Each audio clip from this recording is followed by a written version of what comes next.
నిన్న శాసన మండలిలో జాగృతి ఎమ్మెల్సీ కవిత కూడా మొత్తం కన్నింటి పర్యటన అవుతూ మరి గత 10 ఏళ్ల పాటు తను ఏ రకమైన ఇబ్బందులు ఎదుర్కొన్నాను మరి బీఆర్ఎస్ పార్టీ నుంచి తను బయటకు రావడం గల కారణాలపై కూడా నిన్న శాసన మండలిలో కూడా ఎమ్మెల్సీ కవిత కూడా మాట్లాడారు. నిన్న ఎమ్మెల్సీ పదవి కూడా రాజీనామా కూడా ఆమోదం పొందారు. అయితే వచ్చే అసెంబ్లీ ఎన్నికలలోపు తను పార్టీ పెడుతున్నట్టు కూడా ప్రకటించారు. మరి ఇదే విషయంపై మరి కాంగ్రెస్ నేతలు ఏమంటున్నారు? ఇదే విషయంపై మనతో మాట్లాడేందుకు రాష్ట్ర గ్రంథాలయ సంస్థల చైర్మన్ రియాజ్ గారు ఉన్నారు. వాళ్ళతో మాట్లాడదాం. అలా చెప్పండి, నిన్న కవిత మనం చూసాం ఇటు శాసన మండలిలో కూడా మొత్తం కన్నిటి పరమైంది. ఇటు బీఆర్ఎస్ పార్టీలో తను ఎదుర్కొన్నటువంటి ఇబ్బందుల గురించి కూడా మాట్లాడింది. తను పార్టీ నుంచి బయటకు వచ్చిన విషయాలు మాట్లాడింది. దాంతోపాటు బీఆర్ఎస్లో తను జరిగినటువంటి అవమానం గురించి కూడా మాట్లాడింది. తర్వాత వచ్చే అసెంబ్లీ ఎన్నికల్లో కూడా తను కొత్త పార్టీ పెట్టబోతున్నట్టు కూడా చెప్పింది. వీటంటే ఎట్లా చూస్తారు మీరు? ఒక విషయం మాత్రం మనం ప్రాథమికంగా అంచనా వేయాలి. అదేంటంటే భావోద్వేగాలు, కన్నీళ్ళు రాజకీయ జీవితాలను శాసించలేవు. కొంతకాలం పబ్లిక్ అటెన్షన్ని కొంతమేరకు ఆహ్వానించవచ్చు, కానీ కేవలం భావోద్వేగాల ప్రాతిపదికనే మనం రాజకీయాలను శాసించలేమనే విషయాన్ని కవిత గారు తెలుసుకుంటే వారి రాజకీయ జీవితం మంచిగా ఉంటుందని మేము భావిస్తూ ఉన్నాం. ఇక్కడ వాస్తవమైన విషయం ఏంటంటే కవిత గారు ఉపన్యాసంలో కవిత గారికి సంబంధించిన ఎక్స్ప్రెషన్స్లో కొన్ని విషయాలు మాత్రం బయటకు వచ్చాయి. బీఆర్ఎస్ ఏలియాస్ టీఆర్ఎస్ రూపంలో రాజకీయ ఆధిపత్యం ఒక 2-3 చేతుల్లోకి పోయిందన్న విషయం బయటకు వచ్చింది. మన మొత్తం వ్యవస్థనంతా ఒక 2-3 శాసించిండ్లు, రాజకీయ ఆధిపత్యం మొత్తం వాళ్ళే చెలాయించిండ్లు, అలా తెలంగాణ ఉద్యమకారులకు స్థానం లేకుండా చేశారని చెప్పింది. రెండోది, విపరీతంగా ఆర్థిక అవినీతి జరిగింది. ఆ ఆర్థిక అవినీతే మొత్తం రాష్ట్ర పరిపాలన వ్యవస్థను ఆర్థిక సంక్షోభంలోకి నెట్టివేసిందనే విషయం కూడా ఆ ఉపన్యాసం ద్వారా తెలిసింది. మూడో అంశం ఏంటంటే తెలంగాణ రాజకీయ పార్టీగా ప్రజల ముందుకు వచ్చిన టీఆర్ఎస్ అధికారంలో ఉన్నప్పుడు తెలంగాణ ఉద్యమకారులను కానీ తెలంగాణకు సంబంధించిన అంశాలను కానీ ఎక్కడా ప్రస్తావించలేదు. తెలంగాణ విషయాలను సింబాలిక్గా కూడా ప్రజల్లోకి తీసుకుపోవడంలో ఫెయిల్ అయిపోయింది. కాబట్టి కనీసం ఆ తెలంగాణ పేరుని కంటిన్యూ చేయడంలో ఫెయిల్ అయిపోయి టీఆర్ఎస్ అనూహ్యంగా బీఆర్ఎస్గా మారిపోయింది. దానివల్లనే ప్రజలు దూరం అయిపోయిందని కవిత గారు చెప్పారు. కాబట్టి కవిత గారు చెప్పిన విషయాల మీద చర్చ మాత్రం అవసరం. ఇక్కడ ఆమె 10 ఏళ్ల కాలంలో ఏ అబద్ధాలను అయితే నిజాలుగా టీఆర్ఎస్ ఏలియాస్ బీఆర్ఎస్ ప్రచారం చేసుకుంటూ తన అధికారాన్ని కొనసాగించిందో ఆ మొత్తం ఆ దుల్లతనాన్ని మాత్రం కవిత గారు బయటపెట్టారు. అంటే మనం అంటాం కదా, కరిమింగిన వెలగపడి అంటాం మనం. కవిత గారు ఉపన్యాసం విన్న తర్వాత టీఆర్ఎస్ ఏలియాస్ బీఆర్ఎస్ పరిస్థితి ఎట్లయిపోయిందంటే కరిమింగిన వెలగపడిలాగా మిగిలిపోయింది. అంటే టీఆర్ఎస్ ఏలియాస్ బీఆర్ఎస్ ఎన్ని అబద్ధాలు చెప్పింది, ఎన్ని తప్పులు చెప్పింది, ఎన్ని ప్రలోభాలకు గురి చేసిందన్న విషయం చెప్పింది. కాబట్టి ఆమె ఉపన్యాసంలో చెప్పిన విషయాలను మనం ప్రస్తావనలోకి తీసుకోవడం, చర్చించడం అవసరమే. కానీ అదే నేపథ్యంలో ఇంకో విషయం అన్నది, కాంగ్రెస్ పదే నా పోరాటాన్ని ఏదో ఆస్తుల కోసం బయటకు వచ్చిన పోరాటంగా అభివర్ణిస్తుంది. కానీ నాది ఆత్మగౌరవ పోరాటం, అవసరమైతే నా పిల్లల మీద ఒట్టు అన్నది. మేమేమంటున్నాం అంటే ఒట్లు పెట్టుకోవాల్సిన అవసరం ఏమీ లేదు. చాలా క్లియర్గా సడన్గా 10 సంవత్సరాలు మొత్తం అధికారాన్ని అనుభవించి అన్ని పదవులు అనుభవించి అధికారం పోయిన తర్వాత ఇప్పుడు టీఆర్ఎస్ అనేది ఒక దివాళా తీసిన పార్టీ, సర్పంచ్ ఎలక్షన్లో కూడా అడ్రస్ లేని పార్టీ. ఈ దివాళా తీసిన పార్టీ అడ్రస్ లేని పార్టీలోకి ఈరోజు విమర్శలు గురిపెడుతున్నావు కదా. ఇదే విమర్శ 5 ఏళ్ల క్రితమో 6 ఏళ్ల క్రితమో 7 ఏళ్ల క్రితం 8 ఏళ్ల క్రితం చేస్తే బహుశా నీ యొక్క కీర్తి పతాక స్థాయి ఆకాశాన్ని అంటేది, నీ క్రెడిట్ కార్డు స్కోర్ అనేది అద్భుతంగా పెరిగేది. అంటే మొత్తం పార్టీ అధికారంలో ఉన్నప్పుడు మాట్లాడకుండా నువ్వు సడన్గా పార్టీ అధికారంలో పోయిన తర్వాత మాట్లాడడం వల్ల పెద్దగా వచ్చే ప్రయోజనం ఉందని మేము అనుకో. ప్రజలు already TRS alias BRS reject చేసిండ్రు. ఎందుకు రిజెక్ట్ చేసినట్టు సైద్ధాంతికంగా ఓడిపోయింది. ఇప్పుడు మీకు ఒక విషయాన్ని నేను గుర్తు చేస్తాను, మీరు సీనియర్ జర్నలిస్ట్ కాబట్టి. ద్రవిడియన్ పాలిటిక్స్ మీద ద్రవిడియన్ పార్టీస్ వచ్చినాయి. డిఎంకే కానీ ఏఐడిఎంకే కానీ నిన్న బయటకు వచ్చిన విజయ్ పార్టీ కానీ ఇవన్నీ ద్రవిడియన్ పాలిటిక్స్నే ఉచ్చరిస్తూ ఉన్నాయి. ద్రవిడియన్ పాలిటిక్సే మాకు ఊతం, మాకు పునాదని చెప్తున్నాయి. ఏ తెలంగాణ ఉద్యమం మీద ఆ ట్యాగ్ తోటి మీరు వచ్చిర్రు, ఈరోజు ఆ తెలంగాణ ఉద్యమం యొక్క నేపథ్యాన్ని ఎక్కడ మెయింటైన్ చేసే ప్రయత్నం చేయలే కదా. ద్రవిడియన్ పాలిటిక్స్ని మెయింటైన్ చేస్తున్నాయి కాబట్టి ఇప్పటికీ 1, 2, 3లో ద్రవిడియన్ పార్టీలే తమిళనాడులో అధికారంలో ఉన్నాయి. జాతీయ పార్టీ అక్కడ స్థానం చాలా చిన్న స్థానం. మరి మేమే ఉంటున్నాం అంటే నువ్వు సిద్ధాంతాన్ని కోల్పోయినావు, సిద్ధాంత నిబద్ధతను కోల్పోయినావు. కాబట్టి ఈరోజు నేను ఎవరు పట్టించుకోలేని పరిస్థితికి నుండి నెట్టివేయబడింది. మరి టీఆర్ఎస్ ఏలియాస్ బీఆర్ఎస్ తన స్వయంకృత అంటే తన యాటిట్యూడ్ ఏదైతుందో దాన్ని దెబ్బతీసింది. కవిత మేము ఉన్నదాకా రాజకీయ విషయాలుగా రాజకీయ విమర్శలుగా బీఆర్ఎస్ను విమర్శించాం కదా, అవన్నీ వాస్తవాలు అనేది నేను ఆమె భావోద్వేగాల మధ్య చెప్పిన విషయాల్లో టాలీ అయిన విషయం మీ ద్వారా ప్రజలకు చెప్పే ప్రయత్నం చేస్తున్నాం. నిన్న కవిత స్పీచ్లో మేజర్గా హరీష్ రావుని టార్గెట్ చేస్తూ ఆమె మాట్లాడింది. తన తండ్రిని కలవడానికి 2 నెలల నుంచి వెయిట్ చేసినా కూడా కనీసం అపాయింట్మెంట్ ఇవ్వలేదు. మరి హరీష్ రావు ఇటు సంతోష్ రావు వల్లనే తను పార్టీ నుంచి బయటకు వచ్చాను కూడా ఆమె చెప్పుకొచ్చింది. ఎట్లా చూస్తాం? అఫ్ కోర్స్ అది నిజం కావచ్చు, ఎందుకంటే మనం టీఆర్ఎస్ సంబంధించిన అంతర్గత వ్యవహారం. కానీ ఒక విషయం మాత్రం గుర్తుపెట్టుకోండి, ఈయన ట్రబుల్ షూటర్ అనే పేరుతో హరీష్ రావు అయితే చలమానాడో కవిత ఒక బలమైన ఆరోపణ చేసింది. అసలు ఆ ట్రబుల్ని అంటే ఆ సమస్యని ఆయనే క్రియేట్ చేస్తాడు, ఆయనే పరిష్కారం చేస్తాడు. ఆయన ట్రబుల్ షూటర్ కాదు, ట్రబుల్ క్రియేటర్ అని చెప్పింది, బబుల్ షూటర్ అని చెప్పింది. అంటే ఆ బబుల్ రావడం వెనక ఉండే గ్యాస్ ఈయనదే. ఆ బబుల్ని క్రియేట్ చేసిన తర్వాత దాన్ని షూట్ చేసే ప్రయత్నం చేసి పేరు తెచ్చుకునే ప్రయత్నం చేస్తాడు. ఆ రోజు మీకు తెలియదే ఉన్నది సార్, సీనియర్ జర్నలిస్ట్గా మొత్తం టీఆర్ఎస్ ఎలియాస్ బీఆర్ఎస్ రాజకీయాలన్నీ కూడా హరీష్ రావు చుట్టూ కేటీఆర్ చుట్టే తిరిగేవి. ఇక కేసీఆర్ కలవాలంటే మొత్తం తాళపు చేలని జైల్లో పెట్టుకొని తిరిగింది సంతోష్రావు. కొంచెం కేసీఆర్ కలిసే తాళపు చేలు సంతోష్రావు చేతుల్లో ఉండేది. మొత్తం ప్రభుత్వానికి సంబంధించిన పార్టీకి సంబంధించిన తాళపు చేతులన్నీ వీళ్ళ చేతుల్లో ఉండేది. ఉద్యమకారులకు, తెలంగాణ రాష్ట్రం తీసుకొచ్చిన వాళ్ళకి, మంత్రులకు, ఎమ్మెల్యేలకు, ఎమ్మెల్సీలకి, అట్లాగే నిజంగా టీఆర్ఎస్ని గెలిపించిన వాళ్ళకి అసలు ఆ పార్టీలో కానీ ఆ ప్రభుత్వంలో కానీ ఎక్కడ భాగస్వామ్యం లేదు. కాబట్టి వాళ్ళ యాటిట్యూడ్, వాళ్ళ సహకృత అపరాధమే ఆ పార్టీని ఘోరంగా ఓడగొట్టింది. నిన్న కవిత గారి స్పీచ్ ఏదైతుందో అందులో ప్రస్ఫుటమైంది క్లియర్గా. అందుకోసం మనం క్లియర్గా అర్థం చేసుకోవాల్సింది ఏంటంటే 10 ఏళ్ళ నుంచి వాళ్ళు మభ్యపెట్టారు, అబద్ధాలు చెప్పారు. వాళ్ళు ఏవైతే అబద్ధాలు చెప్పారో వాటి నిజాలుగా నమ్మించే ప్రయత్నం చేశారు, గోబల్ ప్రచారం చేసుకున్నారు. అవన్నీ నిజాలుగా అబద్ధాలనే విషయం కవిత గారిని కుండబద్దలు కొట్టినట్టుగా చెప్పారు. వచ్చే అసెంబ్లీలోపు తను పార్టీ పెడుతున్నట్టు కూడా నిన్న కవిత ప్రకటించింది. ఇది కాంగ్రెస్ పార్టీకి లాభమా నష్టమా? ఇప్పుడు ఒక విషయం, సరే కవిత పార్టీ పెట్టడం అనేది ఆమె వ్యక్తిగత విషయం, రాజకీయ హక్కు. భారత రాజ్యాంగంలో రాజకీయ హక్కు, పార్టీ పెట్టే హక్కు. సరే ఇప్పుడైతే ఆమె టీఆర్ఎస్ ఎలియాస్ బీఆర్ఎస్ బయటకు వచ్చినాక ఇమోషనల్గా ఆమె ఉపన్యాసాలు చెప్తుంది, ఇమోషనల్గా ప్రకటనలు చేస్తున్నారు. కానీ కేవలం భావోద్వేగాలే రాజకీయాలను శాసించలేమని చెప్పాను నేను. ఆమె ఏ ప్రజా సమస్యలను తీసుకొని ముందుకు పోతుంది, ఆ సమస్యల పట్ల ఆమెకున్న చిత్తశుద్ధితో ప్రజలు ఏ మేరకు ఆదరిస్తారు, ఆమెను ఆదరించే క్రమంలో రేపు జనబాహుల్యం ఆమె ఏ మేరకు ఓన్ చేసుకుంటారన్న దాని మీద మా పార్టీ అంచనా ఉంటుంది. మేము ఖచ్చితంగా ఈ రాష్ట్రంలో ఇప్పుడైతే మాకు ఆల్టర్నేటివ్ బీఆర్ఎస్ఏ, కేంద్రంలో మాకు ఆల్టర్నేటివ్ బీజేపీనే. కాబట్టి బీఆర్ఎస్ బీజేపీలో వ్యతిరేకంగా నికరంగా కాంగ్రెస్ పార్టీ పోరాడుతూ ఉంది. కవితకు సంబంధించిన విషయాల్లో వేసి చూడాలి. మరి ఇప్పుడే కవిత మేము ఎట్లా ఉంటాం, కవిత పార్టీ పట్ల మా అభిప్రాయం, ఆ పార్టీ పెట్టలేదు. కవిత పార్టీ పెట్టిన తర్వాత, కవిత పార్టీ ఉనికిలోకి వచ్చినాక ప్రజల్లో ఆ పార్టీ పట్ల ఆదరణ చూసిన తర్వాత మేము నిర్ణయం తీసుకుంటాం. కాబట్టి కవిత గారి రాజకీయ ప్రస్థానం, కాంగ్రెస్ పార్టీ ఆ ప్రస్థానం మీద చేసే వ్యాఖ్యానాల కోసం కొంతకాలం వేచి చూడాలి. ఇప్పుడు మాట్లాడడం తొందరపాటు అవుతుంది. ఇప్పుడు ఆమె బీఆర్ఎస్ అగడిస్తేనే పార్టీ పెడుతుంది కదా, ఒకవేళ మీ దాంట్లోకి వస్తే మీరు స్వాగతిస్తారా కవితని, ఎమ్మెల్సీ కవిత? ఇప్పుడు మేము కవిత గారికి సంబంధించిన విషయాల్లో అంశాల వారిగా మేము గమనిస్తూ ఉన్నాం. మేము మరి అదే సందర్భంలో ఆమె ఎక్కడ ఇప్పుడు వీటన్నిటికీ మూల విరాట్ కేసీఆరే కదా.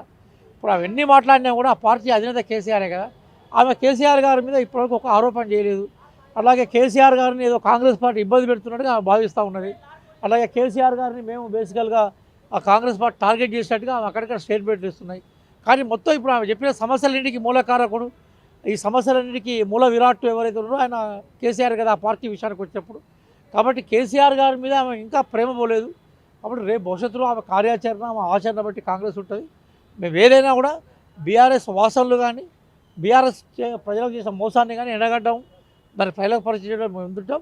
కవిత భవిష్యత్తు ఆచరణ, ఆమె సైద్ధాంతిక ప్రకటన, రేపు కాంగ్రెస్ ఆమె సుత పార్టీ పెట్టిన తర్వాత ఆ పార్టీ ఆచరణ ఏదైతుందో దానికి అనుగుణంగానే మా వ్యవహారాలు ఉంటాయి.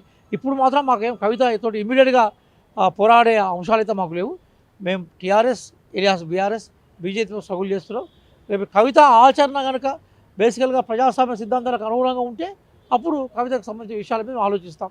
అది సమయం మాత్రమే నిర్ధారిస్తాం. నేను ఒక మాట అన్నది, ఎవరైతే అమరవీరుల ఫ్యామిలీస్ కానీ లేకపోతే ఉద్యమకారులు కానీ ఎవరైతే బీఆర్ఎస్లో అన్యాయం జరిగిందో వాళ్ళతో పాటు ఇటు మాజీ మావోయిస్టులు కానీ సానుభూతిపరులు కానీ ఎవరైనా ప్రజా సమస్యలపై ఫైట్ చేసే వాళ్ళు ఉంటే తన పార్టీలోకి రావాలని కూడా నిన్న ఆహ్వానించింది.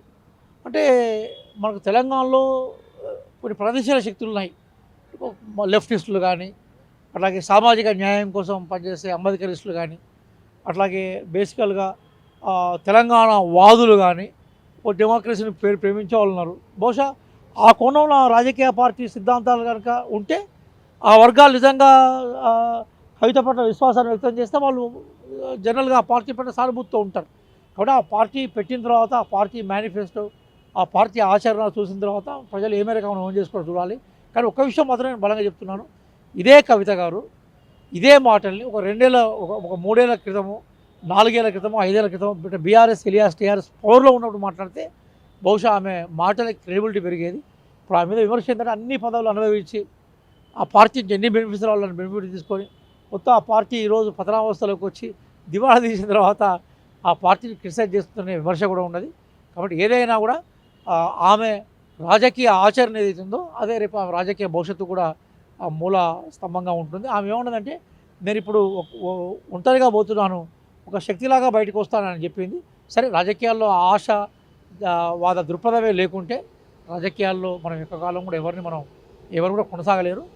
Wait and see. Congress party వైఖరి అనేది భవిష్యత్తు ఆచరణ మీద ఆధారపడుతుందనే విషయాన్ని ఈ నేపథ్యంలో ఈ సందర్భంగా మాత్రం నేను చెప్పి దాన్ని చేస్తాం. ఇప్పటికే మీ 2 నెలల పాలన మీద ఇప్పటికే జాగృతి కవిత బస్తీ బాట పడుతుంది. ప్రజా సమస్యల ఏజెండాగా ఆమె కొన్ని సమస్యలు కూడా వెలువడి చేసింది. మీ గవర్నమెంట్ వచ్చిన తర్వాత కూడా ఏ మాత్రం మారలేదు. ఓన్లీ 5 గ్యారెంటీలు కూడా అరకొరంగా అమలవుతున్నాయి. ఎక్కడ గొంగళి అక్కడే ఉంది, ఎక్కడ సమస్యలు అక్కడే ఉన్నాయి. ఈ సాలుపై కూడా సీఎం రేవంత్ రెడ్డి ఫోకస్ పెట్టాలని కూడా మొన్న నుంచి కూడా దాదాపు ఒక 2-3 నెలల నుంచి ఆమె బస్తీ బాట పడుతుంది. దీనిపై ఏమంటారు? ఇప్పుడు కవిత గారు నిర్మాణాత్మకమైన సలహాలు ఇచ్చినా, సూచనలు ఇచ్చినా అవి ఆచరణ సాధ్యమైతే అమలుపరిచే బాధ్యతను కాంగ్రెస్ పార్టీకి మేము తీసుకుంటాం. కానీ రాజకీయ విమర్శ కోసం చేసి రేవంత్ రెడ్డి గారును, రాహుల్ గాంధీ గారును క్రిటిసైజ్ చేస్తే తనకు పాపులారిటీ వస్తుంది.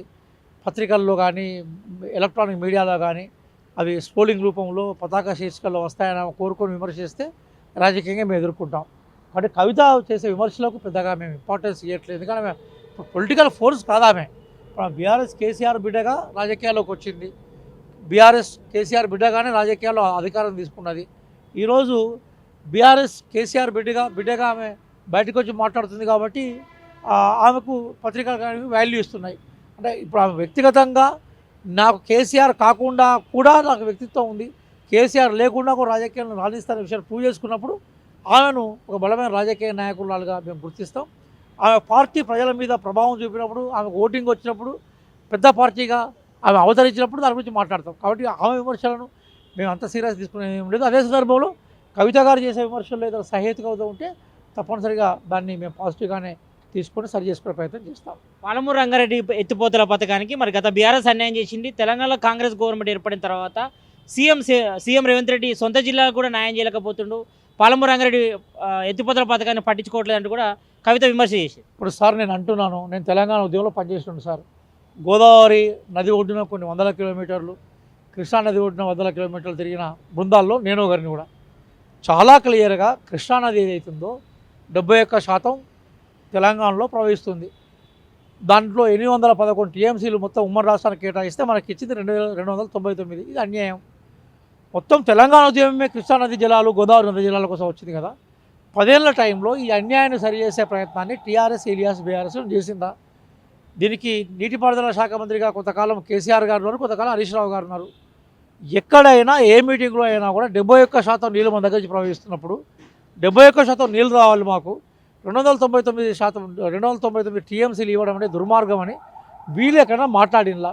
అంటే ఎప్పుడు కూడా ఆ పాత ఒప్పందాలు, ఆ పాత నీటికి సంబంధించిన పంపిణీలో అన్యాయం జరిగినప్పుడు ప్రశ్నించని మీరు ఈరోజు అధికారం కోల్పోయిన తర్వాత కాంగ్రెస్ పార్టీ మీద నిందలేయడం అనే దాంట్లోనే ఒక అబద్ధం కనబడుతూ ఉన్నది. రేవంత్ రెడ్డి గారు పాలమూరు బిడ్డ, ఆయన కృష్ణానది జలాల మీద విపరీతమైన అవగాహన ఉన్నది. అట్లాగే ఉత్తమ్ కుమార్ రెడ్డి గారు కూడా మనకి నల్గొండ జిల్లా బిడ్డ. ఆయన నియోజకవర్గమే కృష్ణానది ఒడ్డున ఉన్న నియోజకవర్గం. కృష్ణానది జలాల మీద కేంద్రంతో జెన్యూన్గా డాటా ఆధారంగా ఫైట్ చేస్తున్న ప్రభుత్వం ఏదైతుందో అది రేవంత్ రెడ్డి గారి నేతృత్వంలో, అలాగే మనకి నీటిపారుదల శాఖ మంత్రిగా ఉన్న ఉత్తమ్ కుమార్ రెడ్డి గారి ఆధ్వర్యంలో జరుగుతున్న ఇప్పుడునే నిజమైన ఉద్యమం జరుగుతుంది. 10 ఏళ్ళు వాళ్ళు చెద్దరు కప్పుకొని పడుకున్నారు. ఎక్కడ కూడా ఇంకా చెద్దరు కప్పుకొని పడుకోవడమే కాదు, ఆడికి పోయి చేపల పులుసు తిన్నాక ఆయన భాషే మార్చి పడేసాడు. చేపల పులుసు తిన్న తర్వాత ఎక్కడ ఏ ప్రాంతంలో చేపలు దొరికినాయో ఆ ప్రాంత భాష మాట్లాడే ఒక కొత్త కులాన్ని కేసీఆర్ గారు క్రియేట్ చేసుకున్నారు. కాబట్టి వాళ్ళది అర్థం లేని వాదనలు ఇప్పటికీ ఛాలెంజ్ చేస్తున్నాం మేము. ఎక్కడంటే ఎక్కడ, ఎప్పుడంటప్పుడు కృష్ణానది జిల్లాల పంపకం మీద చర్చకు రమ్మనండి. వాళ్ళ సందేహాలు, వాళ్ళ ఆరోపణలు అబద్ధమైన విషయాన్ని మేము నివృత్తి చేసేందుకు సిద్ధంగా ఉన్నాం. నదీ జలాల పంపకాలపై ఇటు అసెంబ్లీ సాక్షిగా తాము మాట్లాడదామంటే పవర్ పాయింట్ ప్రజెంటేషన్ చేస్తే కనీసం మైకే లేదు. అందుకే బైకాట్ చేశాము సమావేశాలను. మొత్తం రేవంత్ రెడ్డి అంతా కూడా తప్పుల తడాకగా చెప్తున్నాడు. మొత్తం డబ్బ కొట్టడానికి అసెంబ్లీ సమావేశాలు పెట్టాడు కాబట్టి మేము బైకాట్ చేసామంటూ కూడా బీఆర్ఎస్ నేతలు అంటున్నారు. వాళ్ళ దగ్గర సబ్జెక్ట్ లేదు సార్. హరీష్ రావు గారు చేసే అన్యాయాలు బయటకు వచ్చినాయి. అంటే ఆ రోజు జల పంపిణీకి సంబంధించిన విషయాల మీద హరీష్ రావు ప్రజల్ని ఎంత భయంకరంగా మోసం చేశాడు. హరీష్ రావు ఓవరాల్గా ప్రజల్ని ఏ రకంగా తప్పుదోవ పట్టించాడు. కృష్ణానది జలాల పంపకం పట్ల కేసీఆర్ ఎలియాస్ టీఆర్ఎస్ ఏ రకంగా అప్పుడు జగన్ పార్టీకి అట్లాగే చంద్రబాబు నాయుడు గారికి మొత్తం తెలంగాణ ప్రజలను తాకట్టు పెట్టిన విషయం బయటికి రాబోతుంది. ఆ బయటకు వస్తే హరీష్ రావుకు పరువు ఎక్కడ పోతుందో, హరీష్ రావు చేసిన దొంగతనాలు దొంగ సంతకాలు ఎక్కడ బయటకు వస్తున్న విషయంతో భయంతో మిగతా శాసనసభ్యులు ఇన్ఫ్లుయెన్స్ చేసి పెరుక్కుపోయినాడు. అసెంబ్లీ సెషన్ జరగడే క్రమంలో మేము నిజంగా తప్పుడు ఆరోపణలు చేస్తే నువ్వు అసెంబ్లీలో నిలది, నువ్వు జలవనరుల శాఖ మంత్రిగా 5 ఏళ్ళు 6 ఏళ్ళు చేసినావు కదా, నిలది బయటకు వచ్చినది. ఈరోజు కాళేశ్వరం కూలిపోవడానికి, కృష్ణానది జలాల్లో మనం నీళ్ళను కోల్పోవడానికి ప్రధానమైన కారకుడు ఎవరుతుండో ఆ కారకుడు హరీష్ రావు, కేసీఆర్ గారు. వాళ్ళు చేసిన విషయాలు బయటకు వస్తే ప్రజల ముంగడ తలెత్తుకొని తిరిగే అవకాశం ఉంటుంది కాబట్టి భయపడి అసెంబ్లీకి ఎగరాం పెట్టినారు. నిజంగా వాళ్ళ వాదనలో దమ్మే ఉంటే, మా వాదనలో లోపాలు ఉంటే అసెంబ్లీ సాక్షి కొట్లాడాలి. వాళ్ళు కొట్లాడలో వెళ్ళినప్పుడు సబ్జెక్టులు కూడా పారిపోయిన వాళ్ళు కూడా మమ్మల్ని విమర్శిస్తే మేము దానికి సమాధానం చెప్పే అవకాశం మాకు ఎట్లా ఉంటుంది? మొత్తానికైతే ఇటు జాగృతి కవిత పార్టీ పెడితే స్వాగతిస్తాం. మరోవైపు ఇటు శాసన మండలిలో కవిత చెప్పినటువంటి అన్ని విషయాలు కూడా మొత్తం అంతా కూడా నిజం. మరి బీఆర్ఎస్ నేతలపై చేసిన ఆరోపణల విషయంలో మరి కాంగ్రెస్ కూడా మరి కవితకు సానుభూతి తెలుపుతుంది. మరోవైపు ఇటు కృష్ణా నది జలాల ఇష్యూలో మాత్రం మరి గత బీఆర్ఎస్ గవర్నమెంటే తీవ్ర అన్యాయం చేసింది. ఇటు కృష్ణా జలాల పంపకాల విషయంలో కానీ ఇతరత కానీ మరి సీఎం రేవంత్ రెడ్డి చెప్పిన విషయాల్లో మాత్రం నిజం ఉంది. మరి గత బీఆర్ఎస్ పాలనలోనే ఇటు పాలమూరు రంగారెడ్డి ఎత్తిపోతల పథకానికి తీవ్ర అన్యాయం జరిగిందంటూ కూడా చెప్తున్నారు రాష్ట్ర గ్రంథాలయ చైర్మన్ రియాజ్ గారు. కెమెరామ్యాన్ అశోక్తో సతీష్, RTV, గాంధీభవన్ నుంచి. చరిత్ర సృష్టించినోడు ఇప్పుడు ఆ చరిత్రని తిరగరాయబోతున్నాడు. అబద్ధాల గోడల్ని బద్దలు కొట్టి నిజాలను రాగా మీ ముందుంచబోతున్నాడు. నిజమైన వార్తల కోసం వెంటనే డౌన్లోడ్ చేసుకోండి రా యాప్ని.